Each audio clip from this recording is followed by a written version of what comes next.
Hello everyone, welcome to our YouTube channel. ಇತ್ತೀಚೆಗೆ KA ಕಡೆಯಿಂದ police constable civil ಹುದ್ದೆಗಳಿಗೆ ನೇಮಕಾತಿ ಅಧಿಸೂಚನೆಯನ್ನು ಹೊರಡಿಸಿರುವಂಥದ್ದು. ಆ ಒಂದು ಅಧಿಸೂಚನೆಗೆ ಸಂಬಂಧಪಟ್ಟಂತೆ ಈ ಒಂದು ವಿಡಿಯೋದಲ್ಲಿ ನಾನು ಸಂಪೂರ್ಣ ಒಂದು ಮಾಹಿತಿಯನ್ನು ತಿಳಿಸ್ಕೊಡ್ತೇನೆ. ನೋಡ್ಬೋದು ನೀವು ಇಲ್ಲಿ ಒಟ್ಟು ಎಷ್ಟು ಹುದ್ದೆಗಳಿಗೆ ಅರ್ಜಿಯನ್ನು ಕರೆದಿದ್ದಾರೆ ಅಂದರೆ 3,395 ಹುದ್ದೆಗಳಿಗೆ. ಅದು RPC ಅಂದರೆ ನಾನ್ HK ಈ ಒಂದು ಭಾಗದ ಅಭ್ಯರ್ಥಿಗಳಿಗೆ ಅರ್ಜಿಯನ್ನು ಕರೆದಿರುವಂಥದ್ದು 3,395 ಹುದ್ದೆಗಳಿಗೆ ಕರೆದಿದ್ದಾರೆ. ಅಲ್ಲಿ ನೇರ ಪುರುಷ ಅಭ್ಯರ್ಥಿಗಳಿಗೆ ಎಷ್ಟಿದ್ದಾವೆ 2,266 ಮತ್ತು ನೇರ ಮಹಿಳಾ ಅಭ್ಯರ್ಥಿಗಳಿಗೆ 755 ವೇಕೆನ್ಸಿ ಇದ್ದಾವೆ. ಸೇವಾನಿರತ ಪುರುಷ ಅಂದರೆ ಇನ್ ಸರ್ವಿಸ್ ಕ್ಯಾಂಡಿಡೇಟ್ ಯಾರಿರ್ತಾರೆ ಅವರಿಗೆ 257 ಹುದ್ದೆಗಳಿರುವುದು. ಸೇವಾನಿರತ ಮಹಿಳಾ ಅಭ್ಯರ್ಥಿಗಳಿಗೆ 82, ತೃತೀಯ ಲಿಂಗ ಅಭ್ಯರ್ಥಿಗಳಿಗೆ 35 ಹುದ್ದೆಗಳು ವೇಕೆನ್ಸಿಗಳು ಖಾಲಿ ಇರುವುದು. ಓವರಾಲ್ ಆಗಿ ಎಷ್ಟಿದೆ ಅಂದರೆ 3,395 ಹುದ್ದೆಗಳು ಈ ಒಂದು ವೇಕೆನ್ಸಿಯನ್ನು ಕರೆದಿರುವಂಥದ್ದು. ಇಲ್ಲಿ ನೋಡ್ಬೋದು ನೀವು ಮೇನ್ ಆಗಿ ಪೊಲೀಸ್ ಕಾನ್ಸ್ಟೇಬಲ್ ಸಿವಿಲ್ ಹುದ್ದೆಗಳಿಗೆ ಇಷ್ಟು ವೇಕೆನ್ಸಿ ಏನು ಖಾಲಿ ಇದ್ದಾವೆ ಅಂತ ಇಲ್ಲಿ ಹೇಳಿದ್ದಾರೆ ಈ ಒಂದು ನೋಟಿಫಿಕೇಶನಲ್ಲಿ. ಇದಕ್ಕೆ ಸಂಬಂಧಪಟ್ಟಂತೆ ನೀವು ಇಲ್ಲಿ ನೋಡ್ಬೋದು ಕೆಳಗಡೆ ಅವರು ಕರೆಕ್ಟಾಗಿ ಮೆನ್ಷನ್ ಮಾಡಿದ್ದಾರೆ. ಇಲ್ಲಿ ಗಮನಿಸಿ, ಹುದ್ದೆವಾರು ಮತ್ತು ಪ್ರವರ್ಗವಾರು ವಿವರಗಳನ್ನು ಪ್ರತ್ಯೇಕವಾಗಿ ಪ್ರಕಟಿಸಲಾಗಿದೆ. ಈ ಒಂದು KA ವೆಬ್ಸೈಟಲ್ಲಿ ನಿಮಗೆ ಇಲ್ಲಿ ಡೌಟ್ ಇರುತ್ತೆ, ಯಾವ್ಯಾವ ಕೆಟಗರಿಗೆ ಎಷ್ಟು ವೇಕೆನ್ಸಿ ಇದ್ದಾವೆ ಇದೆಲ್ಲ ಓವರಾಲ್ ಕೊಟ್ಟಿದ್ದಾರೆ. ಇವಾಗ ನಮಗೆ 3Bಗೆ ಎಷ್ಟು ವೇಕೆನ್ಸಿ ಇದ್ದಾವೆ ಬೇಕು, 3Aಗೆ ಎಷ್ಟು ವೇಕೆನ್ಸಿ ಇದ್ದಾವೆ ಬೇಕು, STಗೆ ST SC ಹಾಗೆ ನಮಗೆ 2Aಗೆ ಎಷ್ಟು ವೇಕೆನ್ಸಿ ಇದ್ದಾವೆ, ಈ ರೀತಿ ಕೆಟಗರಿ ವೈಸ್ ನಿಮಗೆ ಎಷ್ಟು ವೇಕೆನ್ಸಿ ಇದ್ದಾವೆ. ಮತ್ತು ಕನ್ನಡ ಮಾಧ್ಯಮ ಅಭ್ಯರ್ಥಿಗಳಿಗೆ ಆಗಿರ್ಬೋದು, ಕನ್ನಡ ಮಾಧ್ಯಮ ಅಭ್ಯರ್ಥಿ ಏನು ಮತ್ತು ಗ್ರಾಮೀಣ ಅಭ್ಯರ್ಥಿಗಳಿಗೆ, ಈ ಒಂದು ಅಭ್ಯರ್ಥಿಗಳಿಗೆ ಎಷ್ಟು ವೇಕೆನ್ಸಿ ಇದ್ದಾವೆ, ನಮಗೆಲ್ಲ ಸರ್ಟಿಫಿಕೇಟ್ ಇದ್ದಾವೆ, ನಮಗೆ ಎಕ್ಯುರೇಟಾಗಿ ಡೀಟೇಲ್ಸ್ ಬೇಕು ಅಂದರೆ ಆ ಒಂದು ಹುದ್ದೆಗಳಿಗೆ ಸಂಬಂಧಪಟ್ಟಂತೆ ಪ್ರತ್ಯೇಕವಾಗಿ ಡೀಟೇಲ್ಡ್ ಒಂದು PDF ಅವರು ಆ KA ವೆಬ್ಸೈಟಲ್ಲಿ ಪಬ್ಲಿಷ್ ಮಾಡ್ತಾರೆ. ಅದನ್ನು ನಾವು ನಮ್ಮ ಒಂದು ಟೆಲಿಗ್ರಾಮ್ ಚಾನಲಲ್ಲೂ ಕೂಡ ಅದನ್ನು ಹಂಚ್ಕೊಳ್ತೀವಿ. ನೀವು ಅಲ್ಲಿ ಚೆಕ್ ಮಾಡ್ಕೊಳ್ಬೋದು. ನಮ್ಮ ಟೆಲಿಗ್ರಾಮ್ ಚಾನಲ್ ಲಿಂಕ್ ಬಯೋದಲ್ಲಿದೆ, ಡಿಸ್ಕ್ರಿಪ್ಷನಲ್ಲಿದೆ, ಚೆಕ್ ಮಾಡ್ಕೊಳ್ಬೋದು ನೀವು. ನೆಕ್ಸ್ಟ್ ನಂತರದಲ್ಲಿ ಇಲ್ಲಿ ನೋಡ್ಬೋದು ಇದು ಎಷ್ಟು ಹುದ್ದೆಗಳನ್ನ ಅರ್ಜಿಯನ್ನು ಕರೆದಿದ್ದಾರೆ ಅಂತಿದೆ ಮತ್ತು ವೇತನ ಶ್ರೇಣಿ ಎಷ್ಟಿದೆ ಅನ್ನೋದನ್ನು ಕೂಡ ಇಲ್ಲಿ ಕ್ಲಿಯರಾಗಿ ಮೆನ್ಷನ್ ಮಾಡಿದರೆ ಎಷ್ಟು ಸ್ಯಾಲ್ರಿ ಇರುತ್ತೆ ಅನ್ನೋದು. ನೆಕ್ಸ್ಟು ನೀವು ನೋಡೋದಾದರೆ ಶೈಕ್ಷಣಿಕ ವಿದ್ಯಾರ್ಹತೆ ಏನಿರಬೇಕು, ಇದಕ್ಕೆ ಯಾವ ಒಂದು ಎಜುಕೇಷನ್ ಕ್ವಾಲಿಫಿಕೇಷನ್ ಇದ್ದರೆ ನೀವು ಅರ್ಜಿಯನ್ನು ಸಲ್ಲಿಸ್ಬೋದು. ಮುಖ್ಯವಾಗಿ ಎಲ್ಲರಿಗೂ ಅಪ್ಲಿಕೇಬಲ್ ಆಗಿ PUC ಅಂತೂ ಕಂಪಲ್ಸರಿ ಇರಲೇಬೇಕು. ಯಾರು PUCಯನ್ನು ಕಂಪ್ಲೀಟ್ ಮಾಡಿರ್ತೀರಿ ಅವರು ಆರ್ಟ್ಸ್ ಆಗಿರಲಿ, ಸೈನ್ಸ್ ಆಗಿರಲಿ, ಕಾಮರ್ಸ್ ಆಗಿರಲಿ, ಯಾವುದೇ ಅಭ್ಯರ್ಥಿಗಳು PUC ಕಂಪಲ್ಸರಿ ಇರುತ್ತೆ. PUC ಮಾಡಿದರೆ ಈ ಒಂದು ಪೊಲೀಸ್ ಕಾನ್ಸ್ಟೇಬಲ್ ಸಿವಿಲ್ ಹುದ್ದೆಗಳಿಗೆ ಅರ್ಜಿಯನ್ನು ಸಲ್ಲಿಸಬಹುದು. ಮತ್ತು ಸಂಬಂಧಪಟ್ಟಂತೆ ಇಲ್ಲಿ ನೋಡ್ಬೋದು ನೀವು ತತ್ಸಮಾನ ವಿದ್ಯಾರ್ಹತೆ ಅಂತ ಇದೆ. ತತ್ಸಮಾನ ವಿದ್ಯಾರ್ಹತೆ ಅಂದರೆ ಕೆಲವರು ITI ಮಾಡಿರ್ತಾರೆ, ಕೆಲವರು CBSE ಈ ಒಂದು ಸ್ಕೂಲ್ಸಲ್ಲಿ PUC ಸಂಬಂಧಪಟ್ಟಂತೆ PUCಯನ್ನು ಮುಗಿಸಿರ್ತಾರೆ. ಒಟ್ಟಿನಲ್ಲಿ ಇದಕ್ಕೆ ಸಂಬಂಧಪಟ್ಟಂತೆ ಕಂಪ್ಲೀಟಾಗಿ ಡೀಟೇಲ್ ನೋಟಿಫಿಕೇಷನಲ್ಲಿ ಮೆನ್ಷನ್ ಇದೆ. ಬಟ್ ಮೇನ್ ಆಗಿ ಕನ್ಸಿಡರ್ ಮಾಡೋದೇನಪ್ಪ ಅಂದರೆ overall PUC is the compulsory for this job. ಈ ಒಂದು ಪೋಸ್ಟಿಗೆ ನೀವು ಅಪ್ಲಿಕೇಶನ್ ಹಾಕಬೇಕಂದ್ರೆ PUC ನೀವು ಕಂಪಲ್ಸರಿ ಆಗಿರಲೇಬೇಕು. ಓಕೆ, ಅದರ ಬಗ್ಗೆ ನಿಮಗೆ ಹೆಚ್ಚಿನ ವಿದ್ಯಾರ್ಥಿ ಬಗ್ಗೆ ಯಾವುದು ಕನ್ಸಿಡರ್ ಆಗುತ್ತೋ ಇಲ್ಲ ಅನ್ನೋದನ್ನು ನೀವು ಎಕ್ಸ್ಪ್ಲೇನ್ ಮಾಡಿದರೆ ಕಮೆಂಟ್ ಸೆಕ್ಷನಲ್ಲಿ ತಿಳಿಸಿ, ಅದನ್ನು ಕೂಡ ಎಕ್ಸ್ಪ್ಲೇನ್ ಮಾಡ್ತೀನಿ. ನೆಕ್ಸ್ಟು ಶೈಕ್ಷಣಿಕ ವಿದ್ಯಾರ್ಥಿ ಆಯಿತು. ಇವಾಗ ಆನ್ಲೈನ್ ಅರ್ಜಿ ಸಲ್ಲಿಸಲು ವೇಳಾಪಟ್ಟಿ ಏನಿದೆ ನೋಡಿ, ಯಾವ ದಿನಾಂಕದಂದು ಅರ್ಜಿ ಸಲ್ಲಿಕೆ ಸ್ಟಾರ್ಟ್ ಆಗುತ್ತೆ ಅಂದರೆ 8/6/2026 ಅರ್ಜಿ ಸಲ್ಲಿಕೆ ಪ್ರಾರಂಭ ಆಗುತ್ತೆ. ನೆಕ್ಸ್ಟ್ 3/7/2026ಕ್ಕೆ ಈ ಅರ್ಜಿ ಸಲ್ಲಿಸಲಿಕ್ಕೆ ಕೊನೆಯ ದಿನಾಂಕ ಆಗಿರುತ್ತೆ. ನೀವು ಅರ್ಜಿ ಸಲ್ಲಿಸಿದ ಮೇಲೆ ಅದಕ್ಕೆ ಶುಲ್ಕವನ್ನು ಪಾವತಿ ಮಾಡಬೇಕು. ಅದಕ್ಕೆ ಕೊನೆಯ ದಿನಾಂಕ 4/7/2026ರವರೆಗೆ ನಿಮಗೆ ಅವಕಾಶವನ್ನು ಕೊಟ್ಟಿದ್ದಾರೆ. ಇಲ್ಲಿ ಮೇನಾಗಿ ಯಾವುದೇ ಒಂದು ನೋಟಿಫಿಕೇಷನ್ ಆದರೂ ಕೂಡ ಡಾರ್ಕ್ ಲೆಟರ್ಸಲ್ಲಿ ಕೊಟ್ಟಿರ್ತಾರಲ್ಲ, ಆ ಒಂದು ಸೂಚನೆಗಳನ್ನು ನೀವು ಕಂಪಲ್ಸರಿ ಓದಲೇಬೇಕು. ಅದರಲ್ಲಿ ಇಂಪಾರ್ಟೆಂಟ್ ಇರ್ತಕ್ಕಂಥ ಒಂದು ಇನ್ಫಾರ್ಮೇಷನನ್ನು ಕೊಟ್ಟಿರ್ತಾರೆ. ನೀವು ಅದನ್ನು ಓದಿಕೊಂಡು ಯಾವುದೇ ಒಂದು ಅರ್ಜಿಯನ್ನು ಸಲ್ಲಿಸಿದ್ರು ಆ ನೋಟಿಫಿಕೇಷನ್ನಲ್ಲಿ ಇರ್ತಕ್ಕಂಥ ಇಂತಹ ಮಾಹಿತಿಯನ್ನು ಓದಿ ನೀವು ಅರ್ಜಿಯನ್ನು ಸಲ್ಲಿಸಬೇಕಾಗುತ್ತೆ. ಓಕೆ, ನೆಕ್ಸ್ಟು ಇದು ಆನ್ಲೈನ್ ಅರ್ಜಿ ಸಲ್ಲಿಸಲು ಯಾವಾಗ ಸ್ಟಾರ್ಟ್ ಆಗುತ್ತೆ, ಯಾವಾಗ ಎಂಡ್ ಆಗುತ್ತೆ ಮತ್ತು ಪೇಮೆಂಟ್ ಮಾಡೋಕ್ಕೆ ಎಷ್ಟು ಲಾಸ್ಟ್ ಡೇಟ್ ಇದೆ ಅನ್ನೋದು ಗೊತ್ತಾಯಿತು. ನೆಕ್ಸ್ಟು ಅರ್ಜಿ ಸಲ್ಲಿಸುವ ವಿಧಾನ ಹೇಗೆ ನೀವು ಅರ್ಜಿಯನ್ನು ಸಲ್ಲಿಸ್ಬೋದು ಅಂದರೆ ಈ ಒಂದು ಅರ್ಜಿಯನ್ನು ನೀವು ಆನ್ಲೈನ್ ಮುಖಾಂತರನೇ ಸಲ್ಲಿಸಬೇಕಾಗುತ್ತೆ. ಯಾವುದೇ ರೀತಿ ಆಫ್ಲೈನ್ ಮೋಡಲ್ಲಿ ಇರೋದಿಲ್ಲ. ಆನ್ಲೈನ್ ಮುಖಾಂತರ ಈ ಒಂದು ವೆಬ್ಸೈಟ್ ಮುಖಾಂತರ ನೀವು ಅರ್ಜಿಯನ್ನು ಸಲ್ಲಿಸಬೇಕು. ಈ ಒಂದು ಲಿಂಕನ್ನು ನಾವು ನಮ್ಮ ಒಂದು ಡಿಸ್ಕ್ರಿಪ್ಷನಲ್ಲಿ ಕೊಟ್ಟಿರ್ತಕ್ಕಂಥ ಟೆಲಿಗ್ರಾಮ್ ಚಾನಲ್ನಲ್ಲಿ ಹಾಕಿರ್ತೀವಿ, ನೀವು ಚೆಕ್ ಮಾಡ್ಕೊಳ್ಬೋದು. ನೆಕ್ಸ್ಟ್ ಆನ್ಲೈನಲ್ಲಿ ಅರ್ಜಿ ಸಲ್ಲಿಸುವ ವಿಧಾನ ಇರುತ್ತೆ. ಓಕೆ, ಇದರಿಗೆ ಸಂಬಂಧಪಟ್ಟಂತೆ ನೆಕ್ಸ್ಟ್ ವಯೋಮಿತಿ ಏನಿದೆ ನೋಡಿ, ಎಷ್ಟು ವಯಸ್ಸಿರಬೇಕು, ಇದೇ ಒಂದು ತಲೆನೋವಾಗಿತ್ತು. ಯಾಕಂದರೆ ಏಜ್ ಬಾರ್ ಆಗ್ತಾಯಿದೆ, ನೋಟಿಫಿಕೇಶನ್ ಆಗ್ತಿಲ್ಲ. ಕೊನೆಗೆ ಅಂದರೆ ಈ ಒಂದು ಅಧಿಸೂಚನೆ ಪೊಲೀಸ್ ಕಾನ್ಸ್ಟೇಬಲ್ ಹುದ್ದೆಗೆ ಸಂಬಂಧಪಟ್ಟಂತೆ 2022ರಲ್ಲಿ ಅಧಿಸೂಚನೆ ಆಗಿತ್ತು. ಕೊನೆಯಲ್ಲಿ ನೋಡಿದಾಗ ಲಾಸ್ಟ್ ಯಾವಾಗ ಅಧಿಸೂಚನೆ ಆಗಿದೆ ಅಂತ ಚೆಕ್ ಮಾಡಿದರೆ 2022 ವರ್ಷದಲ್ಲಿ ಮಾತ್ರ ಆಗಿತ್ತು. ನಂತರದಲ್ಲಿ ಆಗಿರೋದು ಅಂದರೆ 2026 ಜೂನ್ ತಿಂಗಳಲ್ಲಿ ಅದು KA ಮುಖಾಂತರ ಈ ಒಂದು ಅಧಿಸೂಚನೆ ಆಗಿರುವಂಥದ್ದು. ಓಕೆ, ಹಲವಾರು ಸ್ಟ್ರೈಕ್ ಮುಖಾಂತರ ಆದ ಮೇಲೆ ಸರ್ಕಾರಗಳು ಬದಲಾದವು, ಹಲವಾರು ರೀತಿಯ ಒಳ ಮೀಸಲಾತಿ ಈ ಗೊಂದಲಗಳ ನಡುವೆ ಈ ಒಂದು ನೋಟಿಫಿಕೇಶನ್ ಕಂಪ್ಲೀಟಾಗಿ ಇವಾಗ ಪ್ರಕಟಗೊಂಡಿದೆ ಅಂತ ಹೇಳ್ಬೋದು. ಇದಕ್ಕೆ ಸಂಬಂಧಪಟ್ಟಂತೆ ವಯೋಮಿತಿ ಬಗ್ಗೆ ಇಲ್ಲಿ ಈ ಥರ ಡಿಲೇ ಆಗಿರೋದ್ರಿಂದನೇ ಒಂದು ಕ್ಲಿಯರ್ ಕಟ್ಟಾಗಿ ಮೆನ್ಷನ್ ಮಾಡಿದ್ದಾರೆ. ಕರ್ನಾಟಕ ಸರ್ಕಾರದ ಆದೇಶ ಸಂಖ್ಯೆ CRSU 262 ಸೇನೆಯನಿ 2025 ದಿನಾಂಕ 29/1/2026ರಲ್ಲಿ ನಿರ್ದೇಶಿಸಿರುವಂತೆ ಒಂದು ಬಾರಿಗೆ ಅನ್ವಯವಾಗುವಂತೆ, ಇಲ್ಲಿ ಮೇನ್ ನೋಡಿ, ಒಂದು ಬಾರಿಗೆ ಅನ್ವಯವಾಗುವಂತೆ ಗರಿಷ್ಠ ವಯೋಮಿತಿಯಲ್ಲಿ 5 ವರ್ಷಗಳ ಸಡಿಲಿಕೆಯನ್ನು ನೀಡಲಾಗಿದೆ. ಮತ್ತು ಸಾಮಾನ್ಯ ಅಭ್ಯರ್ಥಿಗಳಿಗೆ ಈ ಸಡಿಲಿಕೆ ನೀಡಿದ ಮೇಲೆ ಎಷ್ಟು ವರ್ಷ ಇರಬೇಕು? ಕಡಿಮೆ ಅಂದರೆ ನಿಮಗೆ 18 ವರ್ಷ ಅಂತೂ ಆಗಿರಲೇಬೇಕು ಯಾರು ಅರ್ಜಿ ಸಲ್ಲಿಸಬೇಕಂತಾರೆ.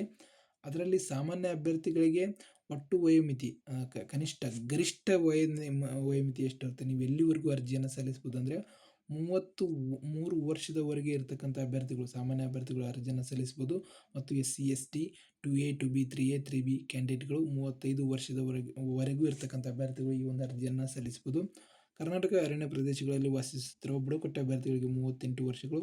ಹಾಗೆ ಸೇವಾನಿವೃತ್ತ ಪುರುಷ ಮತ್ತು ಮಹಿಳಾ ಅಭ್ಯರ್ಥಿಗಳು ಯಾರು ಇನ್ ಸರ್ವಿಸ್ ಕ್ಯಾಂಡಿಡೇಟ್ ಇರ್ತಾರೆ ಅವರಿಗೆ ಅದರಲ್ಲಿ ಸಾಮಾನ್ಯ ಅಭ್ಯರ್ಥಿಗಳಿದ್ದರೆ 38 ವರ್ಷ ಮತ್ತು SC ST 2A 2B 3A 3B ಅಭ್ಯರ್ಥಿಗಳಿದ್ದರೆ 40 ವರ್ಷ. ಇಲ್ಲಿ ನಿಮಗೆ ಇಲ್ಲಿ ಮೆನ್ಷನ್ ಮಾಡಿದ್ದಾರೆ ನೋಡಿ, ಇದನ್ನು ಕ್ಲಿಯರಾಗಿ ಕರೆಕ್ಟಾಗಿ ನೋಡಿಕೊಂಡು ನೀವು ಅರ್ಜಿಯನ್ನು ಸಲ್ಲಿಸಬೇಕಾಗುತ್ತೆ. ಇದಿಷ್ಟು ಏನಂದರೆ ಏಜ್ ಕನ್ಫರ್ಮೇಷನ್ ಎಷ್ಟಿದೆ ಅಂತ ತೋರಿಸಲಿಕ್ಕೆ ಇಲ್ಲಿ ಕೊಟ್ಟಿರುವಂಥದ್ದು. ಓಕೆ, ನೆಕ್ಸ್ಟ್ ವಯೋಮಿತಿ ಆಯಿತು. ಇವಾಗ ನೆಕ್ಸ್ಟ್ ನೋಡಿದ್ರೆ ನಾವು ಇಲ್ಲಿ ಶುಲ್ಕ, ಆನ್ಲೈನ್ ಮೂಲಕ ಮಾತ್ರ ಈ ಒಂದು ಶುಲ್ಕವನ್ನು ಪಾವತಿ ಮಾಡಬೇಕಾಗಿರುತ್ತೆ. ಈ ಒಂದು ಪರೀಕ್ಷೆಗೆ ಅರ್ಜಿಯನ್ನು ಸಲ್ಲಿಸಬೇಕಂದ್ರೆ ಎಷ್ಟು ಶುಲ್ಕ ಇದೆ, ಯಾವ ಕೆಟಗರಿಗೆ ಎಷ್ಟು ನಾವು ಪೇಮೆಂಟನ್ನು ಮಾಡಬೇಕು ಅನ್ನೋದಾದರೆ, ಸಾಮಾನ್ಯ ಅರ್ಹತೆ ಮತ್ತು ಇತರೆ ಅಭ್ಯರ್ಥಿಗಳಿಗೆ ಪ್ರವರ್ಗಗಳಿಗೆ ₹750 ಇದೆ. ಮತ್ತು ಉಳಿದ ಕ್ಯಾಂಡಿಡೇಟ್ ಅಂದರೆ ಪರಿಶಿಷ್ಟ ಜಾತಿ, ಪರಿಶಿಷ್ಟ ಪಂಗಡ, ಪ್ರವರ್ಗ 1, ಮಾಜಿ ಸೈನಿಕ ಮತ್ತು ತೃತೀಯ ಲಿಂಗ ಅಭ್ಯರ್ಥಿಗಳಿಗೆ ₹500 ಪೇಮೆಂಟ್ ಇದೆ. ಇಲ್ಲಿ ನಿಮಗೆ ಈ ಒಂದು ಪೇಮೆಂಟನ್ನು ಮಾಡಿದ ನಂತರ ಯಾವುದೇ ರೀತಿಯದು ರಿಫಂಡ್ ಆಗೋದಿಲ್ಲ, ಪಾವತಿಸಿದ ಶುಲ್ಕವನ್ನು ಹಿಂದಿರುಗಿಸಲು ಆಗುವುದಿಲ್ಲ ಅಂತ ಕ್ಲಿಯರ್ ಕಟ್ಟಾಗಿ ಅಲ್ಲಿ ಅಧಿಸೂಚನೆಯಲ್ಲಿ ಮೆನ್ಷನ್ ಮಾಡಿದ್ದಾರೆ. ಓಕೆ, ಒಮ್ಮೆ ಪೇಮೆಂಟ್ ಮಾಡಿದರೆ ಮುಗೀತು. ನೆಕ್ಸ್ಟು ಪ್ರಶ್ನೆ ಪತ್ರಿಕೆ ಹಾಗೂ ಪಠ್ಯಕ್ರಮ. ಈ ಒಂದು ಅರ್ಜಿಯನ್ನು ಸಲ್ಲಿಸಿದರೆ ಆ ಒಂದು ಪರೀಕ್ಷೆಯ ಪಠ್ಯಕ್ರಮ ಹೇಗಿರುತ್ತೆ, ಯಾವ ರೀತಿಯ ಪರೀಕ್ಷೆಯನ್ನು ಕಂಡಕ್ಟ್ ಮಾಡಲಾಗುತ್ತೆ ಅಂದರೆ, ಸಾಮಾನ್ಯವಾಗಿ ಈ ಪರೀಕ್ಷೆ OMR ರೀತಿ ಮಾದರಿಯಲ್ಲಿ ಇರುತ್ತೆ. OMR ಫಿಲಪ್ ಮಾಡ್ತಿರಲ್ಲ, OMR ಆಫ್ಲೈನ್ ಮಾದರಿಯಲ್ಲಿ ನಿಮಗೆ ಈ ಒಂದು ಎಕ್ಸಾಮನ್ನು ಕಂಡಕ್ಟ್ ಮಾಡಲಾಗುತ್ತೆ. ಅಲ್ಲಿ ನೋಡ್ಬೋದು ನೀವು, ಲಿಖಿತ ಪರೀಕ್ಷೆ GK ಪೇಪರ್ ಇರ್ತದೆ. 100 ಕ್ವಶನ್ಸು, 100 ಮಾರ್ಕ್ಸು, 1.5 ಗಂಟೆ ಅಂದರೆ 90 ನಿಮಿಷಗಳು ಇಲ್ಲಿ ಕಾಲಾವಕಾಶವನ್ನು ಕೊಟ್ಟಿರ್ತಾರೆ. ಆದರೆ ಇಲ್ಲಿ GK ಪೇಪರ್ ಅಂದರೆ ಅಲ್ಲಿ ನಿಮಗೆ ಹಲವಾರು ರೀತಿ GK ಸೆಕ್ಷನ್ಗೆ ಬೇರೆ ಬೇರೆ ವಿಷಯಗಳು ಬರ್ಬೋದು. ಸಾಮಾನ್ಯ ಜ್ಞಾನ, ವಿಜ್ಞಾನ, ಭೂಗೋಳ, ಇತಿಹಾಸ, ಭಾರತ ಸಂವಿಧಾನ, ರಾಷ್ಟ್ರೀಯ ಸ್ವಾತಂತ್ರ್ಯ ಚಳವಳಿ, ಈ ರೀತಿ GK ಸಂಬಂಧಪಟ್ಟಂತೆ ಅಲ್ಲಿ ಒಂದು ಸಿಲೆಬಸ್ಸನ್ನು ಕೊಟ್ಟಿದ್ದಾರೆ. ಅದನ್ನು ನೀವು ಓದ್ಕೊಂಡ್ರೆ ಸಾಕು, ಕ್ಲಿಯರ್ ಕಟ್ಟಾಗಿ ಅಲ್ಲಿಂದಾನೇ ನಿಮಗೆ ಕ್ವಶನ್ಸ್ಗಳು ಬರ್ತವೆ. ಓಕೆ, ನೆಕ್ಸ್ಟು ಇಲ್ಲಿ ನೋಡ್ಬೋದು ನೀವು ಲಿಖಿತ ಪರೀಕ್ಷೆ ಬಗ್ಗೆ ಈ ಒಂದು ಸಿಲೆಬಸ್ ಕಾಪಿ ಆಯಿತು.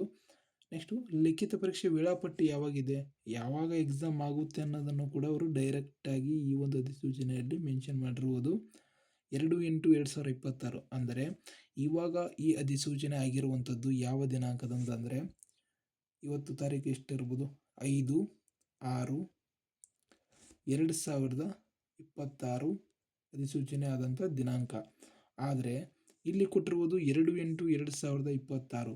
ಇದಕ್ಕೆ ಗ್ಯಾಪ್ ಎಷ್ಟಿದೆ ಅಂದರೆ 2 ತಿಂಗಳು ಅಷ್ಟೇ, ಹೆಚ್ಚು ಕಡಿಮೆ 2 ತಿಂಗಳು ಗ್ಯಾಪ್ ಇದೆ. ಅಷ್ಟರೊಳಗೆ ನೀವು ಈ ಒಂದು ಎಕ್ಸಾಮನ್ನು ಪ್ರಿಪೇರ್ ಮಾಡಬೇಕು. ಆಲ್ರೆಡಿ ಪ್ರಿಪೇರ್ ಆಗಿದ್ದರೆ ಓಕೆ, ಇಲ್ಲಾಂದರೆ ರಿವಿಷನ್ ಮಾಡೋರಿಗೆ ತುಂಬ ಹೆಲ್ಪ್ ಆಗುತ್ತೆ. ಕೆ ಎ ಅವರು ಹೇಳಿದ ಹಾಗೆ ಈ ಒಂದು ಎಕ್ಸಾಮನ್ನು ಆ ಡೇಟಿಗೆ ಕಂಡಕ್ಟ್ ಮಾಡ್ಬೋದು ಅಥವಾ ಕೆಲವು ಸಾರಿ ಪೋಸ್ಟ್ಪೋನ್ ಕೂಡ ಆಗ್ಬೋದು. ಅದಕ್ಕೆ ಸಂಬಂಧಪಟ್ಟಂತೆ ಮುಂದೆ ಅಪ್ಡೇಟ್ ನೀಡಲಾಗುತ್ತೆ. ನೆಕ್ಸ್ಟು ಇದಿಷ್ಟು ಲಿಖಿತ ಪರೀಕ್ಷೆ ಬಗ್ಗೆ ಆಗಿರುತ್ತೆ. ಇಲ್ಲಿ ಮುಖ್ಯವಾಗಿ ಕಡ್ಡಾಯ ಕನ್ನಡ ಪರೀಕ್ಷೆ ಯಾರಿಗಿರುತ್ತೆ ಅಂದರೆ ಯಾರು PUC ಹಂತದಲ್ಲಿ ಅಥವಾ SSLC ಹಂತದಲ್ಲಿ ಕನ್ನಡವನ್ನು ಪ್ರಥಮ ಅಥವಾ ದ್ವಿತೀಯ ಭಾಷೆಯಾಗಿ ಅಧ್ಯಯನ ಮಾಡಿರುವುದಿಲ್ಲ ಅಂಥ ಅಭ್ಯರ್ಥಿಗಳಿಗೆ ಇಲ್ಲಿ ಕಡ್ಡಾಯ ಕನ್ನಡವನ್ನು ಬರೀಬೇಕಾಗುತ್ತೆ. ಅದಕ್ಕೆ ಸಂಬಂಧಪಟ್ಟಂತೆ ಅದು ಪರೀಕ್ಷೆ ಯಾವಾಗಿರುತ್ತೆ ಅನ್ನೋದನ್ನು ನಂತರದ ದಿನಾಂಕದಲ್ಲಿ ತಿಳಿಸಲಾಗುತ್ತೆ ಅಂತ ಕಿಯಿಂದ ಅವರು ನೋಟಿಫಿಕೇಶನಲ್ಲಿ ಮೆನ್ಷನ್ ಮಾಡಿದ್ದಾರೆ. ಓಕೆ, ನೆಕ್ಸ್ಟು ಋಣಾತ್ಮಕ ಮೌಲ್ಯಮಾಪನ. ಈ ಒಂದು ಸ್ಲೈಡ್, ಈ ಒಂದು ಇನ್ಫಾರ್ಮೇಷನನ್ನು ನೀವು ನೆಗ್ಲೆಕ್ಟ್ ಮಾಡುವ ಹಾಗೆ ಇಲ್ಲ. ಇದರಲ್ಲಿ ತುಂಬ ಇನ್ಫಾರ್ಮೇಷನ್ ಇದೆ ಈ ಒಂದು ಪೇಜಲ್ಲಿ. ಹೇಳ್ತೀನಿ ನೋಡಿ, ಕ್ಲಿಯರಾಗಿ ಹೇಳ್ತೀನಿ. ಋಣಾತ್ಮಕ ಮೌಲ್ಯಮಾಪನ, ನೆಗೆಟಿವ್ ವ್ಯಾಲ್ಯೂಯೇಷನ್ ಅಂದರೆ ನಿಮಗೆ ಇಲ್ಲಿ ಲಿಖಿತ ಪರೀಕ್ಷೆಯಲ್ಲಿ ಒಟ್ಟು 4 ಪರ್ಯಾಯ ಉತ್ತರಗಳಿರ್ತವೆ. ಒಂದು ಪ್ರಶ್ನೆಗೆ 4 ಉತ್ತರ ಇರ್ತವೆ. ಅಲ್ಲಿ ನೀವು ಒಂದು ತಪ್ಪು ಉತ್ತರ ಕೊಟ್ಟರೆ 0.25 ಅಂಕಗಳನ್ನ ಕಳೆಯಲಾಗುತ್ತೆ. ಒಂದೇನಾದರೂ ನೀವು ರಾಂಗ್ ಮಾಡಿದರೆ 0.25 ಅಂಕಗಳನ್ನ ಕಳೆಯಲಾಗುತ್ತೆ. ಅಂದರೆ ಇವಾಗ 4 ಪ್ರಶ್ನೆಗಳನ್ನು ನೀವೇನಾದರೂ ರಾಂಗ್ ಮಾಡಿದರೆ 1 ಅಂಕ, ಸರಿಯಾದ ಉತ್ತರಗಳಲ್ಲಿ 1 ಅಂಕ ನಿಮ್ಮದು ಡಿಡಕ್ಟ್ ಆಗುತ್ತೆ, ಅಂದರೆ ಅಲ್ಲಿ ಕಳೆಯಲಾಗುತ್ತೆ.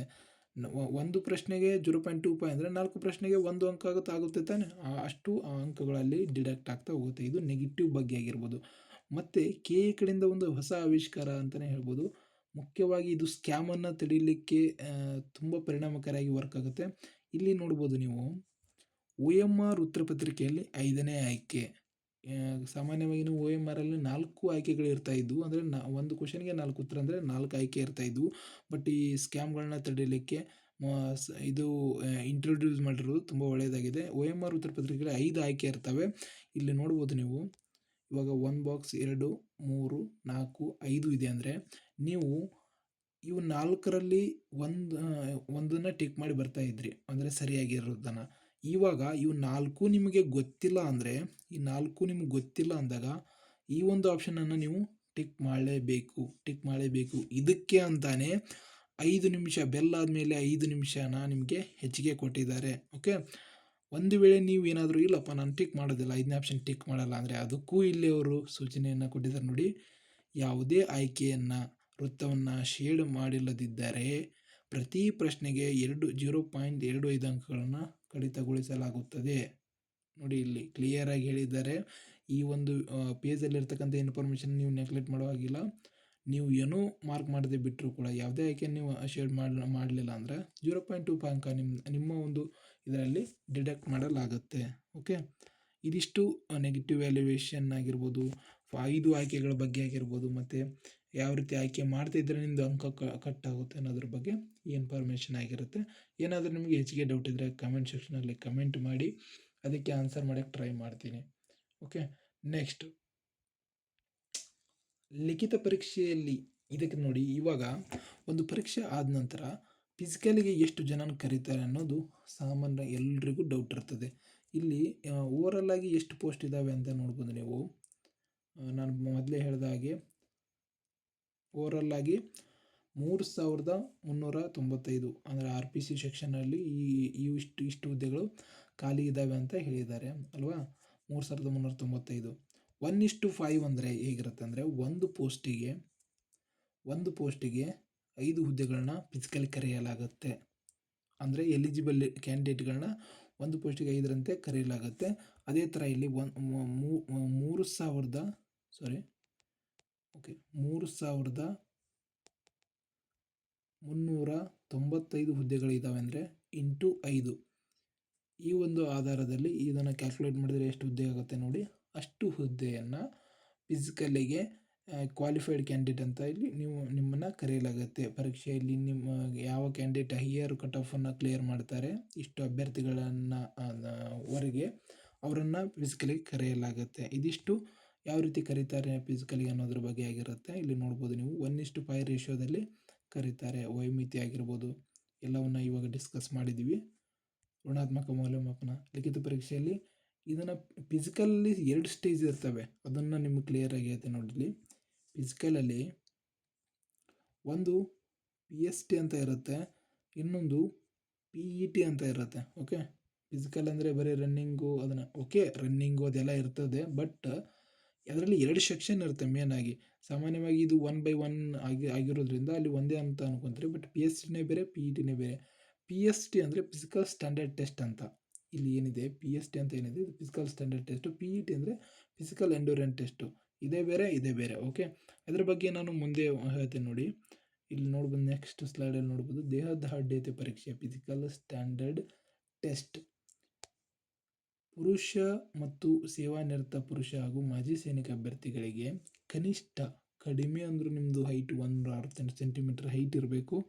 ಎದೆ ಸುತ್ತಳತೆ 86 ಸೆಂಟಿಮೀಟರ್. ನೀವು ನಾರ್ಮಲ್ ಆಗಿದೆ 86 ಸೆಂಟಿಮೀಟರ್ ಇರಬೇಕು. ಅದನ್ನು ಪೂರ್ತಿ ನೀವು ಎಕ್ಸ್ಟೆಂಡ್ ಮಾಡಿದಾಗ, ಅಂದರೆ ಹಿಗ್ಗಿಸಿದಾಗ 5 ಸೆಂಟಿಮೀಟರ್ ವಿಸ್ತಾರ ಆಗಬೇಕು. ಕಡಿಮೆ ಅಂದರೂ 5 ಸೆಂಟಿಮೀಟರ್ ಹೆಚ್ಚಿಗೆ ಆಗಲೇಬೇಕು. ಆದಾಗ ಮಾತ್ರ ನೀವು ಕ್ವಾಲಿಫೈ ಆಗ್ತೀರಾ ಫಿಸಿಕಲ್ ಸ್ಟ್ಯಾಂಡರ್ಡ್ ಟೆಸ್ಟಲ್ಲಿ. ಇದು ಪುರುಷರಿಗೆ. ಇನ್ನು ಮಹಿಳಾ ಅಭ್ಯರ್ಥಿಗಳಿಗೆ ಕನಿಷ್ಠ ಎತ್ತರ 157 ಸೆಂಟಿಮೀಟರ್ ಇರಬೇಕು. ಕನಿಷ್ಠ ತೂಕ 45 kg ಅವರು ತೂಕವನ್ನು ಹೊಂದಿರಲೇಬೇಕು. ಇದಿಷ್ಟು ಫಿಸಿಕಲ್ ಸ್ಟ್ಯಾಂಡರ್ಡ್ ಟೆಸ್ಟ್ ಬಗ್ಗೆ ಆಗಿರುತ್ತೆ. ಇನ್ನು ಫಿಸಿಕಲ್ ಎಂಡ್ಯೂರೆನ್ಸ್ ಟೆಸ್ಟ್, ಸಹಿಷ್ಣುತೆ ಪರೀಕ್ಷೆ. ಇಲ್ಲಿ ನೋಡ್ಬೋದು ನೀವು, ಪುರುಷ ಅಭ್ಯರ್ಥಿಗಳಿಗೆ ಮತ್ತು ಸೇವಾನಿರತ ಪುರುಷ ಅಭ್ಯರ್ಥಿಗಳಿಗೆ ಸಂಬಂಧಪಟ್ಟಂತೆ ಸಹಿಷ್ಣುತೆ ಪರೀಕ್ಷೆ ಹೇಗಿರುತ್ತೆ ಅಂದರೆ 1600 ಮೀಟರ್ ನೀವು 6.5 ನಿಮಿಷದಲ್ಲಿ ಓಡಬೇಕು. 1600 ಮೀಟರ್ 6.5 ನಿಮಿಷದಲ್ಲಿ ಓಡಬೇಕಂದ್ರೆ 6 ನಿಮಿಷ 30 ಸೆಕೆಂಡಲ್ಲಿ ಓಡಬೇಕು. ಮತ್ತು ಎತ್ತರ ಜಿಗಿತವನ್ನು ಅಂದರೆ ಎಷ್ಟಿರುತ್ತೆ, 1.20 ಮೀಟರ್ಗಿಂತ ಕಡಿಮೆ ಇಲ್ಲದಂತೆ, ಅಂದರೆ ಅದ್ರ ಮೇಲೇ ಜಿಗಿಬೇಕು ನೀವು. ಅಥವಾ ಉದ್ದ ಜಿಗಿತವನ್ನು 3.80 ಮೀಟರ್ಗಿಂತ ಕಡಿಮೆ ಇಲ್ಲದಂತೆ ಜಿಗಿಬೇಕು. ಇವು ಎರಡಕ್ಕೂ 3 ಅವಕಾಶ ಇರ್ತದೆ ರೀ. 3 ಅವಕಾಶ ಕೊಟ್ಟಿರ್ತಾರೆ. ಆದರೆ ಈ ಎತ್ತರ ಜಿಗಿತನಾದರೂ ಮಾಡಿ, ಇಲ್ಲ ಉದ್ದ ಜಿಗಿತ, ಇವೆರಡರಲ್ಲಿ ಒಂದು ಕ್ವಾಲಿಫೈ ಆಗಲೇಬೇಕು ನೀವು. ಓಕೆ, ನೆಕ್ಸ್ಟು ಫಸ್ಟು 1600 ಮೀಟ್ರಲ್ಲಿ ಕ್ವಾಲಿಫೈ ಆಗಿರ್ತೀರ ನೀವು. 6.5 ಸೆಕೆಂಡಲ್ಲಿ ಓಡಿದರೆ ಇದಕ್ಕೆ ಕ್ವಾಲಿಫೈ ಆಗ್ತೀರಿ. ನೆಕ್ಸ್ಟು ನಿಮಗೆ ಎತ್ತರ ಜಿಗಿತದಲ್ಲಿ ಕ್ವಾಲಿಫೈ ಆಗಬೇಕು, ಇಲ್ಲ ಉದ್ದ ಜಿಗಿತದಲ್ಲಿ ಕ್ವಾಲಿಫೈ ಆಗಬೇಕು. ಇವೆರಡರಲ್ಲಿ ನಿಮಗೆ ಇವೆರಡಕ್ಕೂ 3 ಚಾನ್ಸ್ ಇರ್ತದೆ. ಅದರಲ್ಲಿ ನೀವು ಒಂದು ಕ್ವಾಲಿಫೈ ಆಗಲೇಬೇಕು. ನೆಕ್ಸ್ಟು ಗುಂಡು ಎಸೆತ. 7.26 kg ತೂಕ ಇರತಕ್ಕಂಥ ಒಂದು ಗುಂಡನ್ನು ನೀವು ಎಷ್ಟು ಸಮಯದಲ್ಲಿ, ಅಂದರೆ ಎಷ್ಟು ಉದ್ದ ಅಳತೆಯಲ್ಲಿ ಒಗಿಬೇಕಂದ್ರೆ 5.60 ಮೀಟರ್ಗಿಂತ ಕಡಿಮೆ ಇರದಂಗೆ ಅದಕ್ಕಿಂತ ಹೆಚ್ಚಿಗೆ ನೀವು ಒಗಿಲೇಬೇಕು. ಸಾಮಾನ್ಯವಾಗಿ ಈ ಒಂದು ಹುದ್ದೆಗಳಿಗೆ ಅರ್ಜಿ ಸಲ್ಲಿತಕ್ಕಂಥ ಅಭ್ಯರ್ಥಿಗಳು 18ರಿಂದ 33 ಇರ್ತಕ್ಕಂಥ ವಯಸ್ಸಿನಲ್ಲಿರ್ತಕ್ಕಂಥ ಅಭ್ಯರ್ಥಿಗಳು ಇಷ್ಟು ಒಂದು ಅಳತೆಯಲ್ಲಿ ಗುಂಡನ್ನು ಎಸಿಬೋದು. ಅದು ಸಾಮಾನ್ಯ ಅರ್ಹತೆ ಅಂತಲೇ ಹೇಳ್ಬೋದು. ಇದಕ್ಕೂ ಕೂಡ 3 ಅವಕಾಶ ಇರುತ್ತೆ. ನೆಕ್ಸ್ಟು ಸಹಿಷ್ಣುತೆ ಪರೀಕ್ಷೆ ಆಯಿತು. ಮಹಿಳಾ ಮತ್ತು ತೃತೀಯ ಲಿಂಗ ಹಾಗೂ ಮಾಜಿ ಸೈನಿಕ ಅಭ್ಯರ್ಥಿಗಳಿಗೆ ಹೇಗಿರುತ್ತೆ ಸಹಿಷ್ಣುತೆ ಪರೀಕ್ಷೆ ಅಂದರೆ ಪಿ ಇ ಟಿ ಪರೀಕ್ಷೆ ಹೇಗಿರುತ್ತೆ ಅಂದರೆ, ಅವರಿಗೆ 400 ಮೀಟ್ರ್ ಓಟ 2 ನಿಮಿಷಕ್ಕಿಂತ ಹೆಚ್ಚಿಗೆ ಆಗಿರಬಾರ್ದು. 2 ನಿಮಿಷದ ಒಳಗಡೆ ಓಡಬೇಕು ಅವರು. 2 ನಿಮಿಷಕ್ಕಿಂತ ಮೀರದಂತೆ, ಅಂದರೆ 2 ನಿಮಿಷಕ್ಕಿಂತ ಒಳಗಡೆ ಅವರು ಓಡಬೇಕು. ಅದು ಎಕ್ಸಾಕ್ಟ್ 2 ನಿಮಿಷ ಆದರೂ ಓಕೆ ಅನಿಸುತ್ತೆ ನನಗೆ. ಅಲ್ಲಿ ಕ್ವಾಲಿಫೈ ಯಾವ ರೀತಿ ಮಾಡ್ತಾರೆ ಗೊತ್ತಿಲ್ಲ. ಬಟ್ 2 ನಿಮಿಷ ಅಂತ ಟೈಮಿಂಗ್ ಅಂತೂ ಕೊಟ್ಟಿದ್ದಾರೆ. ಅದನ್ನು ಮಿಕ್ಕಬಾರ್ದು. 400 ಮೀಟ್ರ್ ಓಟವನ್ನು ನೀವು ಓಡಬೇಕು ಅಷ್ಟರಲ್ಲಿ. ನೆಕ್ಸ್ಟು ಎತ್ತರ ಜಿಗಿತ 0.90 ಮೀಟ್ರಿಂದ ಕಡಿಮೆ ಇಲ್ಲದಂತೆ, ಇದಕ್ಕಿಂತ ಕಡಿಮೆ ಜಿಗಿಯೋ ಹಾಗಿಲ್ಲ. ಎತ್ತರ ಜಿಗಿತ ಜಿಗಿದರೆ ಅದಕ್ಕಿಂತ ಮೇಲೇ ನೀವು ಎತ್ತರ ಜಿಗಿತವನ್ನು ಜಿಗಿಬೇಕು. ಉದ್ದ ಜಿಗಿತ 2.50 ಮೀಟರ್ಗಿಂತ ಕಡಿಮೆ ಇಲ್ಲದಂತೆ ಅರ್ಥ ಅಂದ್ರೇನು, ಅದಕ್ಕಿಂತ ಕಡಿಮೆ ಜಿಗಿಯೋಂಗಿಲ್ಲ, ಅದಕ್ಕಿಂತ ಹೆಚ್ಚಿಗೆ ಜಿಗಿರಿ. ಅಥವಾ ಎಕ್ಸಾಕ್ಟ್ ಜಿಗಿದ್ರು ಓಕೆ, ಬಟ್ ಎಕ್ಸಾಕ್ಟಾಗಿ ಹೆಚ್ಚು ಕಡಿಮೆ ಅಲ್ಲಿ ಏನಾದರೂ ಸ್ವಲ್ಪ ನಿಮ್ಮದು ಅಳತೆಯಲ್ಲಿ ಹಿಂದೆ ಮುಂದೆ ಆದರೂ ಕೂಡ ನೀವು ಫೇಲ್ ಆಗೋ ಚಾನ್ಸಸ್ ಇರ್ತದೆ. ಹಾಗಾಗಿ ತುಂಬ ಪ್ರಾಕ್ಟೀಸ್ ಮಾಡಿ. 2.50ಗಿಂತ ಹೆಚ್ಚಿಗೆ ಜಿಗುವಂಥ ರೀತಿ ಪ್ರಾಕ್ಟೀಸ್ ಮಾಡಿದರೆ ನಿಮಗೆ ಹೆಲ್ಪ್ ಆಗುತ್ತೆ. 3 ಅವಕಾಶ ಇರ್ತವೆ, ದ್ಯಾಟ್ಸ್ ಓಕೆ. ಇಷ್ಟು ಈ ಒಂದು ಅಳತೆಯಲ್ಲಿ ನೀವು ಜಿಗಿಬೇಕಾಗುತ್ತೆ. ಇವೆರಡರಲ್ಲಿ ಒಂದು ಜಿಗಿಬೇಕಾಗುತ್ತೆ. ನೆಕ್ಸ್ಟು ಗುಂಡು ಎಸೆತ ಅಂತ ಇದೆ ನೋಡಿ, 4 kg. ಓಕೆ, 4 kg ಗುಂಡು ತೂಕದ್ದಿರುತ್ತೆ. ಮಹಿಳೆಯರಿಗೆ 3.75 ಮೀಟರ್ಗಿಂತ ಕಡಿಮೆ ಇಲ್ಲದಂತೆ ನೀವು ಈ ಒಂದು ಗುಂಡನ್ನು ಎಸೆಯಬೇಕಾಗುತ್ತೆ. ಅದಕ್ಕೂ ಕೂಡ 3 ಅವಕಾಶ ಕೂಡ ಇರುತ್ತೆ. ಇದಿಷ್ಟು ಮಹಿಳಾ ಅಭ್ಯರ್ಥಿ, ಪುರುಷ ಅಭ್ಯರ್ಥಿಗೆ ಪಿ ಎಸ್ ಟಿ ಮತ್ತು ಪಿ ಇ ಟಿ ಫಿಸಿಕಲ್ ಹೇಗಿರುತ್ತೆ ಎಕ್ಸಾಮ್ ಆದ ನಂತರ ಅನ್ನೋದ್ರ ಬಗ್ಗೆ ಇನ್ಫಾರ್ಮೇಷನ್ ಆಗಿತ್ತೆ. ಟೋಟಲ್ಲಾಗಿ ಈ ಒಂದು ಪರೀಕ್ಷೆಗೆ, ಈ ಒಂದು ಹುದ್ದೆಗೆ ಅರ್ಜಿಯನ್ನು ಸಲ್ಲಿಸಬೇಕಾದ್ರೆ ನೀವು ಏನೇನನ್ನು ನೋಡಬೇಕು ಅನ್ನೋದನ್ನು ನಾನಿಲ್ಲಿ ಕ್ಲಿಯರಾಗಿ ಹೇಳಿದ್ದೀನಿ. ಬಟ್ ಕೆಲವರಿಗೆ ಡೌಟ್ ಇರ್ತದೆ, ಡಾಕ್ಯುಮೆಂಟ್ಸ್ ಎಲ್ಲ ಯಾವ ರೀತಿ ರೆಡಿ ಮಾಡ್ಕೋಬೇಕು, ಯಾವ್ಯಾವ ಡಾಕ್ಯುಮೆಂಟನ್ನು ರೆಡಿ ಮಾಡ್ಕೋಬೇಕು ನೀವು ಅನ್ನೋದನ್ನು ಕೆಲವು ಡೌಟ್ ಇರುತ್ತೆ. ಏನಾದರೂ ಡೌಟ್ಸ್ ಇದ್ದರೆ ದಯವಿಟ್ಟು ಕಮೆಂಟ್ ಮಾಡಿ. ಅದರ ಕಮೆಂಟನ್ನು ನಾನು ಅದಕ್ಕೆ ಸಂಬಂಧಪಟ್ಟಂತೆ ಎಲ್ಲ ಕಮೆಂಟ್ಗಳಿಗೂ ಉತ್ತರ ಕೊಡುವಂಥ ಪ್ರಯತ್ನವನ್ನು ಮಾಡ್ತೀನಿ. ಇನ್ನು ನೀವು ಸಾಮಾನ್ಯವಾಗಿ ಕೇಳೋ ಪ್ರಶ್ನೆಗಳು ಏನಿರುತ್ತೆ ಅಂದರೆ, ಈ ಒಂದು ಅರ್ಜಿ ಸಲ್ಲಿಸುವಾಗ ಡಾಕ್ಯುಮೆಂಟ್ ಏನೇನು ಇರಬೇಕು ಅನ್ನೋದಿರುತ್ತೆ. ಇಲ್ಲಿ ಒಂದು ಬೇಸಿಕ್ ಡಾಕ್ಯುಮೆಂಟ್ಸ್ ಏನೇನು ಬೇಕು ಅಂತ ಹೇಳ್ತೀನಿ ನೋಡಿ. ಒಂದು ನೀವು SSLC ಡಾಕ್ಯುಮೆಂಟ್ ಬೇಕು. ಓಕೆ, ಬಟ್ ಈ ಹುದ್ದೆಗಳಿಗೆ PUC ಇರೋದ್ರಿಂದ PUC ಸರ್ಟಿಫಿಕೇಟ್ ಇರಬೇಕು. ನಾನು ಮೇನ್ ನಿಮ್ಮ ಹತ್ರ ಇಟ್ಕೊಳ್ಳಿ, ಬಟ್ ಯಾವ್ಯಾವ ಅರ್ಜಿ ಡಾಕ್ಯುಮೆಂಟ್ನ ಅಪ್ಲೋಡ್ ಮಾಡೋಕ್ಕೆ ಹೇಳ್ತಾರೆ ಆ ಒಂದು ಅರ್ಜಿ ಕರೆದಾಗ ಅನ್ನೋದು ಆ ಒಂದು ಅರ್ಜಿ ಓಪನ್ ಆದಮೇಲೆ ಗೊತ್ತಾಗುತ್ತೆ. ಅಪ್ಲೋಡ್ ಮಾಡೋಕ್ಕೆ ಹೇಳ್ತಾರೆ ಅಥವಾ ಅದರ ಡೀಟೇಲ್ಸ್ ಎಂಟ್ರಿ ಮಾಡೋಕ್ಕೆ ಹೇಳ್ತಾರೆ, ಗೊತ್ತಿಲ್ಲ. ಇದಿಷ್ಟೊಂದು ಡಾಕ್ಯುಮೆಂಟ್ ನಿಮ್ಮ ಹತ್ರ ಇರಲೇಬೇಕು. SSLC, PUC, ನೀವು ಒಂದು ವೇಳೆ ಕನ್ನಡ ಮಾಧ್ಯಮದವರಾಗಿದ್ದರೆ ಕನ್ನಡ ಮಾಧ್ಯಮ ಸರ್ಟಿಫಿಕೇಟ್, ಒಂದು ವೇಳೆ ಗ್ರಾಮೀಣ ಮಾಧ್ಯಮವಾಗಿದ್ದರೆ ಗ್ರಾಮೀಣ ಮಾಧ್ಯಮ ಸರ್ಟಿಫಿಕೇಟ್, ಪ್ರತಿಯೊಂದನ್ನು ನೀವು ಇವಾಗಲೇ ರೆಡಿ ಮಾಡಿ ಇಟ್ಕೊಳ್ಳಿ, ಕನ್ನಡ ಮತ್ತು ಗ್ರಾಮೀಣ ಭಾಗದ ಅಭ್ಯರ್ಥಿಗಳಾಗಿದ್ದರೆ. ಓಕೆ, ಇದಿಷ್ಟು ಆದಮೇಲೆ ನೀವು ಹೈಯರ್ ಎಜುಕೇಷನ್ ಮುಗಿಸಿದರೂ ಕೂಡ ಎಲ್ಲ ಡಾಕ್ಯುಮೆಂಟ್ಸ್ಗಳನ್ನ ಒಂದು ಕಡೆ ಇಟ್ಕೊಳ್ಳಿ. ನಿಮ್ಮ ಕ್ಯಾಸ್ಟ್ ಸರ್ಟಿಫಿಕೇಟ್, ಜಾತಿ ಆದಾಯ ಪ್ರಮಾಣ ಪತ್ರ ಆಗಿರ್ಬೋದು. ನೆಕ್ಸ್ಟು ಅದಕ್ಕೆ ಸಂಬಂಧಪಟ್ಟಂತೆ ಯಾವ ರೀತಿ ಮತ್ತು ಯಾವ ಸರ್ಟಿಫಿಕೇಟ್ ಬರುತ್ತೆ. ಓಕೆ, ಜಾತಿ ಆದಾಯ ಆಯಿತು, SSLC. Okay, Aadhaar card identification purpose ಅಥವಾ ಪ್ಯಾನ್ ಕಾರ್ಡ್ ಆಗಿರ್ಬೋದು. ನಿಮ್ಮ ಹತ್ರ ಪ್ಯಾನ್ ಕಾರ್ಡ್ ಇದ್ದರೆ ಪ್ಯಾನ್ ಕಾರ್ಡ್ ಆಗಿರ್ಬೋದು. ಇದಿಷ್ಟು ಕೆಲವು ಬೇಸಿಕ್ ಡಾಕ್ಯುಮೆಂಟ್ಸ್ ಇರುತ್ತೆ. ನಿಮಗೆ ಕ್ಲಿಯರಾಗಿ ಯಾವ್ಯಾವ ಡಾಕ್ಯುಮೆಂಟ್ಸ್ ಬೇಕು, ಅದರ ಒಂದು ಆಫೀಸಿಯಲ್ ಆಗಿ ಏನೇನು ಕೇಳಿದ್ದಾರೆ ಅನ್ನೋದನ್ನು ನಿಮಗೆ ತೋರಿಸ್ಬೇಕು ಅಂದರೆ ಕಮೆಂಟ್ ಮಾಡಿ. ಓಕೆ, ನಮಗೆ ಅಲ್ಲಿ ಅದರ ಬಗ್ಗೆ ಇನ್ಫಾರ್ಮೇಷನ್ ಕೂಡ ಕೊಡ್ತೀನಿ. ಯಾವುದೇ ರೀತಿ ಡೌಟ್ ಇರೋದಿಲ್ಲ. ಈ ಒಂದು ಹುದ್ದೆಗಳಿಗೆ ಅರ್ಜಿಯನ್ನು ಸಲ್ಲಿಸುವವರು ಆಲ್ಮೋಸ್ಟ್ ಆಲ್ರೆಡಿ ಪ್ರಿಪ್ರೇಷನಲ್ಲಿ ಇರ್ತಾರೆ. ಕನ್ನಡ ಮಾಧ್ಯಮ ಆಗಿರ್ಬೋದು, ಗ್ರಾಮೀಣ ಮಾಧ್ಯಮ ಆಗಿರ್ಬೋದು. ಯಾಕಂದರೆ ಈ ಒಂದು ಕೆಟಗರಿಯಲ್ಲಿ ನೀವೇನಾದರೂ ತೆಗೆದುಕೊಳ್ಬೇಕಂದ್ರೆ ಆಲ್ರೆಡಿ ನಿಮ್ಮ ಸ್ಕೂಲ್ಸನ್ನು ವಿಸಿಟ್ ಮಾಡಿ ಪ್ರತಿಯೊಂದು 6ರಿಂದ 10, 1ನೇ ತರಗತಿಯಿಂದ 10ನೇ ತರಗತಿವರೆಗೂ ಎಲ್ಲವನ್ನು ನೀವು ದಾಖಲಾತಿಗಳನ್ನು ತೆಗೆದು ಆ ಒಂದು ಏನು ಡಾಕ್ಯುಮೆಂಟ್ಸನ್ನು ರೆಡಿ ಮಾಡಿಸ್ಬೇಕಾಗಿರುತ್ತೆ. ಹಾಗಾಗಿ ಅಲ್ಲಿ ತುಂಬ ಟೈಮ್ ಹೋಗಿರುತ್ತೆ ನಿಮಗೆ. ಅಷ್ಟು ಟೈಮನ್ನು ತೆಗೆದುಕೊಂಡು ರೆಡಿನೇ ಇರ್ತಾರೆ ಅವರು, ಈ ಒಂದು ಅರ್ಜಿಯನ್ನು ಸಲ್ಲಿಸುವಂಥವ್ರು. ಯಾರು ಹೊಸ ಕ್ಯಾಂಡಿಡೇಟ್ ಇರ್ತೀರಿ, ನಿಮಗೆ ಈ ಒಂದು ಪರೀಕ್ಷೆ ಬಗ್ಗೆ ಸ್ವಲ್ಪವೂ ಗೊತ್ತಿಲ್ಲ ಅನ್ನೋರಿಗೆ ಮಾತ್ರ ಸ್ವಲ್ಪ ಕಷ್ಟ ಆಗುತ್ತೆ ಡಾಕ್ಯುಮೆಂಟ್ಸ್ ರೆಡಿ ಮಾಡ್ಕೊಳ್ಳೋದು ಆಗಿರ್ಬೋದು. ಓಕೆ, ಇದಿಷ್ಟು ಈ ಒಂದು ಹುದ್ದೆಗೆ ಬಗ್ಗೆ ಒಂದಿಷ್ಟು ಇನ್ಫಾರ್ಮೇಷನ್ ಆಗಿರುತ್ತೆ. ಇದೇ ಥರ ನೆಕ್ಸ್ಟು ಹುದ್ದೆಗಳಿಗೆ ಸಂಬಂಧಪಟ್ಟಂತೆ KK ಮತ್ತು NHK ಸಪರೇಟ್ ಅಧಿಸೂಚನೆ ಆಗಿರ್ಬೋದು. ಬಟ್ ಸೇಮ್ ಸಿಲೆಬಸ್ ಇರ್ತದೆ, ಸೇಮ್ ಸ್ಯಾಲ್ರಿ, ಬಟ್ ವೇಕೆನ್ಸಿ ಅಷ್ಟೇ ಹೆಚ್ಚು ಕಡಿಮೆ ಇದ್ದಾವೆ. ಅಲ್ಲಿ KKದವ್ರಿಗೆ ಸಪ್ರೇಟಾಗಿ ಅಧಿಸೂಚನೆ ಆಗಿರೋದ್ರಿಂದ ಅಲ್ಲಿ ವೇಕೆನ್ಸಿ ಸ್ವಲ್ಪ ಕಡಿಮೆ ಇದ್ದಾವೆ. ಇಲ್ಲಿ NHK ತುಂಬ ಜಿಲ್ಲೆಗಳಿರೋದ್ರಿಂದ ಇಲ್ಲಿ ಹೆಚ್ಚಿಗೆ ವೇಕೆನ್ಸಿ ಇದ್ದಾವೆ. ಇಷ್ಟೇ ಡಿಫ್ರೆನ್ಸ್ ಇರುತ್ತೆ. ಆ್ಯಸ್ ಇಟ್ ಈಸ್ ಇದು ಎಲ್ಲದಕ್ಕೂ ಸೇಮ್ ಅಪ್ಲಿಕೇಬಲ್ ಆಗುತ್ತೆ. Okay, thank you. ನೆಕ್ಸ್ಟ್ ಒಂದು ವಿಡಿಯೋದಲ್ಲಿ ಸಿಗೋಣ. ಬಾಯ್.